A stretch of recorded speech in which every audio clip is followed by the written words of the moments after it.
Hello everybody, welcome to the video. Today we are going to see what exactly do Indian scientists need to grow in their careers, and it's going to be an analysis that we'll see. So this is especially for all the professionals and the researchers who are out there and who want to grow in their career.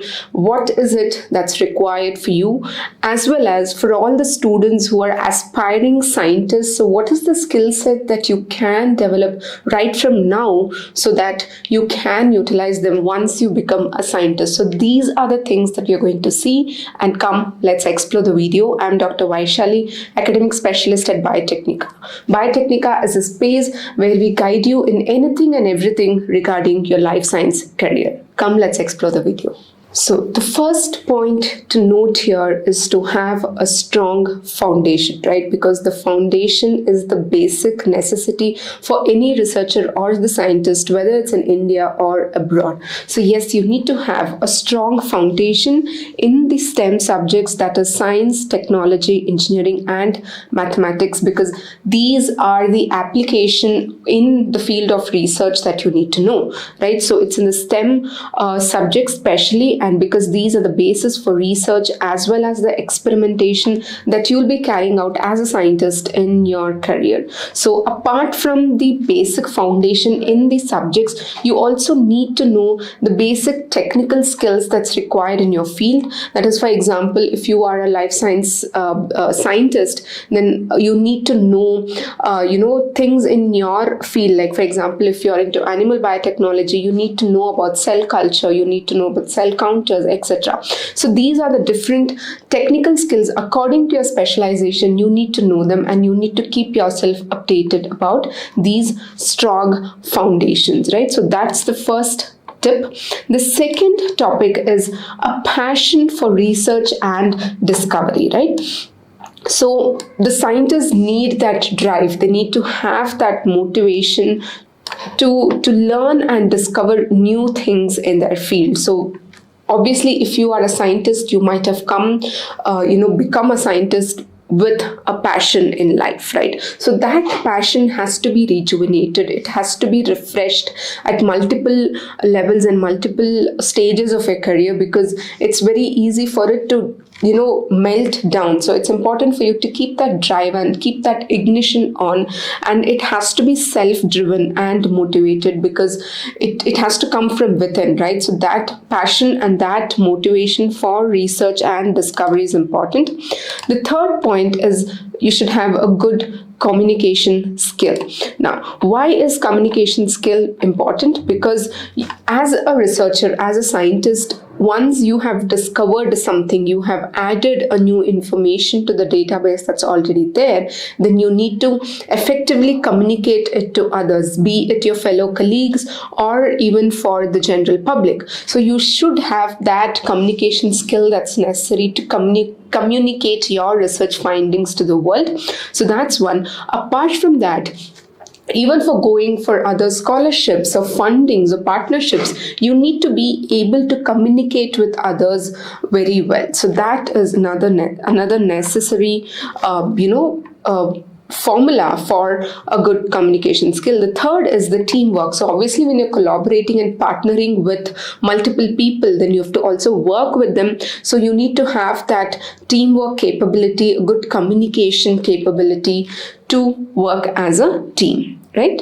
So that's the third point. The fourth is interpersonal skills, or we can call it social skills. Now, why are social skills important? Because obviously, as a researcher, you will not be independently working all the time. You need to have good interpersonal skills with your colleagues, with the students, because you might be training or mentoring a few students by your own, with your colleagues, because you might be into collaboration with them, and thirdly, the funding agencies as well, because you need to get the funds for your project to run and for you to take more students and then improve your research career, right? So you need to have that interpersonal or that social skill with others so that you can grow in your research career. The fifth point is to have problem-solving skills, right? Now, why is this important? Because you need to identify and address the research challenges. So obviously, as a researcher, you need to identify a problem, a pressing problem that is there in the life sciences field, and you should develop innovative solutions for the same. So you need to have that problem solving skill as one of your major advantage to yourself. Only then can you identify and be observant about what is it that's going on in the world, what is the problem that you want to solve, and how do you come up with innovative solutions to solve this problem, right? So that's the fifth point that I had for you. The sixth point is adaptability, right? Especially in the Indian scenario, right? It's very easy to have new situations and new technologies keep coming up, keep getting updated. So you need to have that adaptability in yourself, especially in India, right? With the changing environment, especially in research. So you need to have that adaptability, whether it's a cut in funding or a rise in funding or any problem with publication. So how are you going to tackle all of these issues? So you need to be adaptable in all of this. You need to really have a good network so that you can get adapted to what it is, because these field, especially life sciences, is constantly evolving, right? There is research coming up every other day, right? So obviously you need to keep up to date about the recent researches that's going on, and you need to adapt all of those new technologies and those new situations, right? So that is important. The seventh point that I have for you is about your collaboration skills, right? Now, why is this important? Because as we already discussed, that as a scientist, you will not be working independently all the time, right? You need to collaborate with people so that you can grow in your career. Yes, you can still work independently, but then you may not be able to grow to the next level, right? To grow there, you need to collaborate with teams. You need to learn from them, and you have to also, imbibe your knowledge to them. So that is how you can work effectively in teams, right? So because for which you need interpersonal as well as communication skills.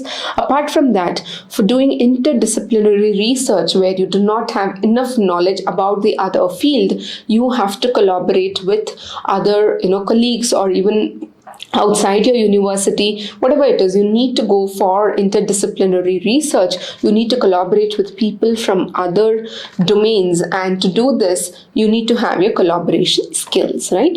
So that's the seventh point. The eighth point that I have for all of you is time management skills. So whatever task it is that you're doing in your life, you need to manage your time. You need to, because time is something that doesn't wait for anybody. So you need to effectively manage the time, because you will have deadlines that is there. The deadlines can be from funding agencies as well. The funding agencies would have given you a particular number of years, milestones that has to be completed in these many years, right? So you need to meet those deadlines, and for that you have to effectively draw out a schedule for you and for your research team as well, which might include students. So you need to draw out that schedule, and then you should make sure that people and you also meet that deadline, right? So that is one. So it could be from the funding agencies or even during publications, right? So you might have multiple reviews or changes that you have to make in your paper, for which you should do a few experiments. So you need to manage your time effectively so that you give out the results within the prescribed time from the reviewer, right? So such things. Or even when it comes to students, for example, if you're mentoring any BSc or MSc or BTech or MTech students, then they will have to complete their project within the prescribed time, whether it's during your theoretical coursework, then it's probably a semester, or even if it's their project, it could be a year or 6 months. So they will also have such deadlines, and you should help them meet the deadlines. So you should be a leader there. So speaking of leaders, the ninth point that I have for all of you is leadership skills, because as a scientist, you will be mentoring and you will be guiding many more students under you, right? And people will take inspiration from you. So when that is the case, then you need to showcase good leadership skills, right? It could be students or it could be for scholars as well. And you should also be a constant learner. So being a leader doesn't mean that you just keep guiding them, but also you can learn tons of things from them as well. So you need to showcase that you're a constant learner as well. Only then the students will be open to talk to you and to have a conversation with you, and because of which it will be a both two-way interaction, which will help you become a better leader. Right? After leadership skill, the 10th point that I have for all of you is the professional development. Now, what is professional development? So if you need to grow in your career, then you need to be professionally equipped to do that, right? So you need to keep seeking out for opportunities, be it internal or external opportunities. So you need to keep a lookout. You need to keep your eye open for what opportunities are coming up, and you should take up that challenge. You should adapt yourself for the new challenge that is there, and you should make sure that you deliver what is expected from you, right? So only when you prove yourself will you be able to grow in your career as well.